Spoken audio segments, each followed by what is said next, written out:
Top 10 Worst Boxing Decisions. Number 10 Mark Johnson vs. Rafael Marquez. The Texas referee marred what was an otherwise rousing 10-round bantamweight scrap that Johnson appeared to edge out.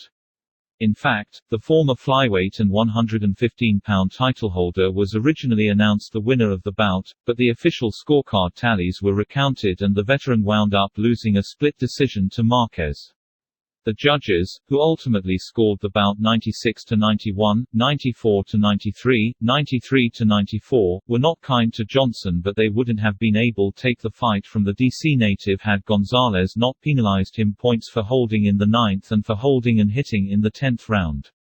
Johnson, who had outboxed Marquez in the first half of the bout, did repeatedly grab Marquez in a headlock whenever the boxer-puncher leaned in, but he was also freely exchanging with Marquez, and landing his share of clean punches, during the last 2 rounds. It wasn't excessive holding meant to stall the bout. The point deduction in the action-packed 10th round occurred when Johnson appeared to have the upper hand.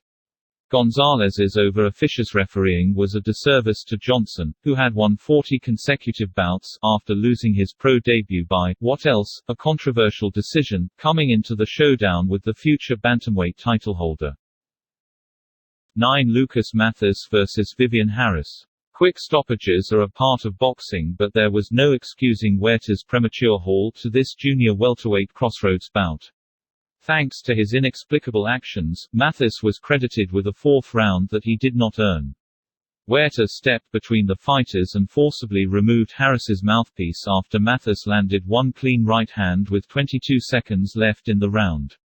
The punch snapped the former Beltholder's head back, but that's all it did. Harris, who had been punching back, was not seriously hurt, wobbled or even glassy-eyed. And he certainly wasn't defenseless. What's pathetic about Huerta's stoppage is Mathis didn't need his help. The Argentine up-and-comer had suffered a swollen right eye, but he was in command of the bout and appeared to be wearing Harris down with a concentrated body attack.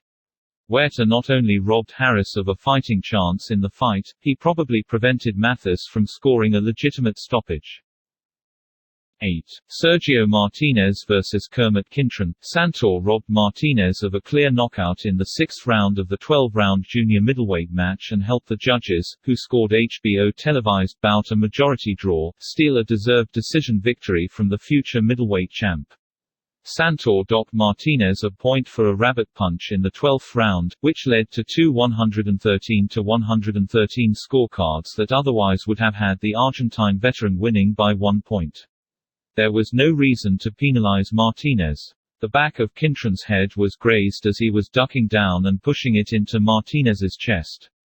HBO's Max Kellerman called it an absurd deduction. However, it was Santor's actions, or inaction, in the 6th round that earned him a spot on this list. Martinez dropped Kintron to a knee with a short left cross near the end of the 7th round. Santor counted to 9 with Kintron on his knee before apparently waving the bout off at the sound of the bell. Kintron claimed it was a headbutt that put him down, but Santor shook his head and told the whining fighter he didn't see what put him down. Martinez celebrated what he thought was a knockout victory as cornermen and officials filled the ring.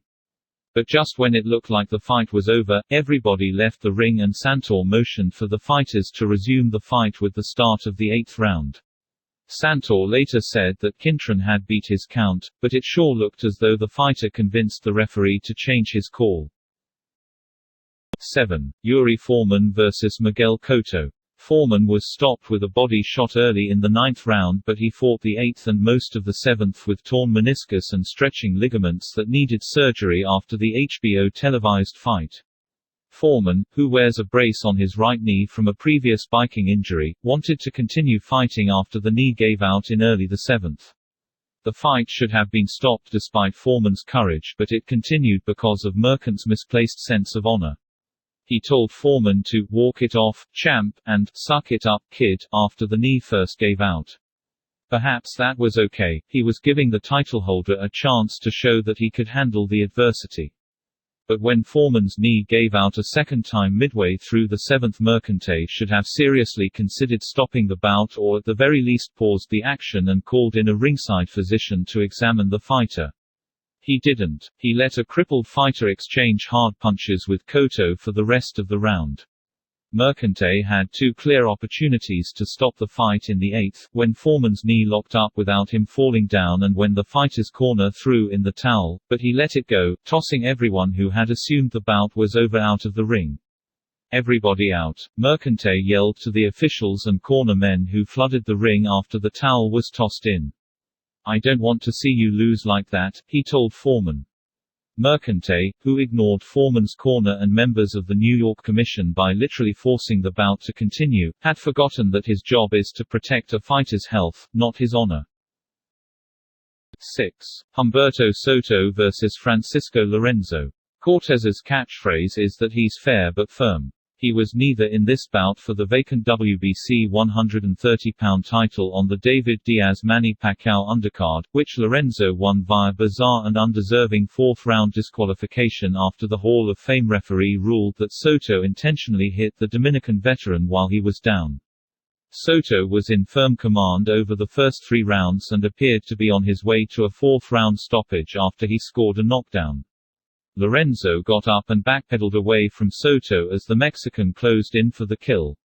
However, Cortez inexplicably stepped between the two as Soto attacked, momentarily separating the fighters with his hands, before waving him back in. Lorenzo dropped to one knee as Soto missed with a right uppercut and grazed the top of his head with a hook. Cortez stopped the action to hold a 5-minute conference with a ringside doctor, members of the commission, and WBC officials as Lorenzo, who was bleeding from a bad cut over his right eyelid, played up the drama of the late hit by flopping about the canvas while Cortez discussed the issue with his ringside audience. Finally, the veteran referee disqualified and understandably shocked Soto. Point 1. This is not an easy sport to officiate, an agitated Jim Lampley said during the HBO PPV broadcast. Point 2. It is abundantly clear who was the better fighter in this fight. Point 3. Francisco Lorenzo was going to the canvas of his own volition. When a slow-motion replay of the punch in question was shown, Lampley incredulously exclaimed that right there is a disqualifying blow? Cortez later said that the fighter's safety had to come first, but if that was the case, why did he allow Lorenzo to wallow in his own blood on the canvas like a stuck pig without any attention from a ringside physician for so long? 5. Joseph Agbeko vs. Abner Mares. Mora's first bad call, in the opening round, was forgivable. Agbeko threw himself off balance with a missed punch and fell halfway through the ropes just as Mares grazed the top of his head with a punch. However, the second knockdown he credited Mares with enraged every impartial viewer of the Showtime televised bout. That's because the punch that put the defending titleholder down was clearly from a low blow. But instead of taking a long overdue point from Mares, and giving Agbeko a much-deserved 5-minute break to recover from the punch to the groin, Mora penalized the fighter who had been fouled. The call was bad enough on its own, but after 10 rounds of warning Mares for low blows without taking a single point, Mora created the stench of bias and gross ineptitude. Showtime's commentary crew of Bernstein, Antonio Tarver and Gus Johnson were surprised by Mora's failure to penalize Mares during the first half of the bout. They were as mad as any hardcore fan by the late rounds. "I gotta be honest," Bernstein said after Mares landed low blow that caused a pause in the action but no point deduction in the 10th round. "This is an outrage. I haven't criticized a referee this much in 30 years. 4. Danny Williams vs. Konstantin Erich. Perez was so intent on favoring the house fighter, Erich, during the scheduled 8-rounder that he did a disservice to the unbeaten prospect who was stepping up against the seasoned British veteran. Perez was absurdly hard on Williams throughout the bout. He docked the Brixton Bomber not 1 but 2 points for low blows in the second round, issued 2 standing 8 counts to the veteran when he was wobbled in the third, countered a fourth-round slip as a knockdown, and penalized him a point for either hitting on the break or a borderline low blow, it wasn't clear, in the fifth. However, the idiot may have prevented Erich from scoring a legitimate stoppage in the third round by twice halting the action to warn Williams about holding, after the Brit was clearly buzzed, and by separating the heavyweights to give the wobbly veteran 2 standing 8 counts after he was rocked on his heels. Perez completely killed Erich's momentum and advantage in the third round by being an over-officious jerk. Williams recovered and dropped Erich in the fifth round, which was an even round thanks to Perez's point deduction, almost stopped the German prospect in the sixth round, which was cut 1 minute and 40 seconds short by Erich's promoter Ahmet Wanner, before he heaped enough punishment on the young man in the seventh to prompt his corner. 3. Rocky Juarez vs. Zahir Rahim. Gonzalez was bad in the Johnson-Marquez bout, but he outdid himself in this 12-round featherweight title elimination bout, which was televised on HBO. Rahim never had a chance in what should have been a compelling boxer versus pressure fighter matchup between U.S. Olympians due to the blatant bias of Gonzalez, who deducted points from the Philadelphia native for holding behind the head in rounds 4, 6 and 10. The holding was not excessive and Juarez, who won by scores of 115 to 109, 114 to 110, 113 to 111, also had a part in the inside grappling, but the Texas official never warned the Houston native. Speaking Juarez, the 2000 Olympic silver medalist was unhappy with Gonzalez's officiating even though he benefited from it. Juarez felt he couldn't get any momentum going while working on the inside because Gonzalez was too quick to break them up in order to admonish Rahim. Gonzalez was so over-the-top bad that retired referee Mills Lane, who had kept a low profile since suffering a debilitating stroke in 2002, broke his silence to address the misconduct in the form of a letter to Richard Cole, the head of the Texas Boxing Commission. "Dear Mr. Cole, I have reviewed the tape of the fight between Juarez and Rahim. From the first round through the end of the fight, Robert Gonzalez interfered with Rahim's legitimate fight tactics and strategy. Mr. Gonzalez's conduct as a referee was despicable. He was blatant in his ongoing attempt to interfere with the flow of the fight. From my view, points should not have been deducted from Rahim. Juarez, on many occasions, held on to Rahim's glove, and as a result, his head would come into direct contact with the face of Rahim. Rahim's response to control the head of Juarez was a natural and legitimate technique. Ali often used this technique. Juarez punched on the break several times and was never warned. In short, this was the worst performance by any referee that I have witnessed. Rahim should not be penalized for suffering a loss because of a referee's conduct. In closing, I would urge the Commissioner's office to rule this fight a no contest." 2. Sven Ottker vs. Robin Reed. Tillerman took referee bias to another level by literally protecting Ottker from Reed during a surreal 12-round super middleweight title bout that the undefeated German Beltholder won by controversial unanimous decision. Tillerman actually broke the action more than once to warn Reed against landing legal punches to Ottker's face.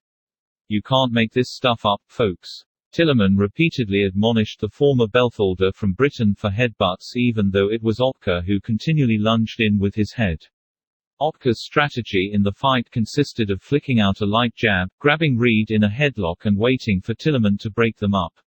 The referee was content to allow Ottker to basically run out the clock without fighting, and he never warned the popular German for his constant clinching and rabbit punching.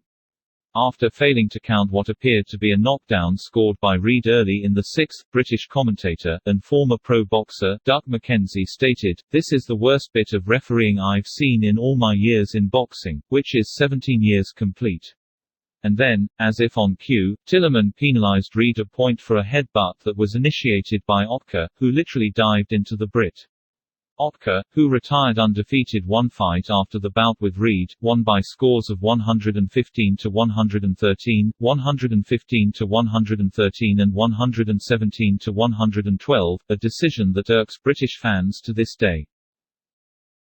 1. Emmanuel Augustus vs. Courtney Burton. Anyone wishing to prove that corruption exists in professional boxing need only play a tape of this fight, which Burton won by 10-round split decision.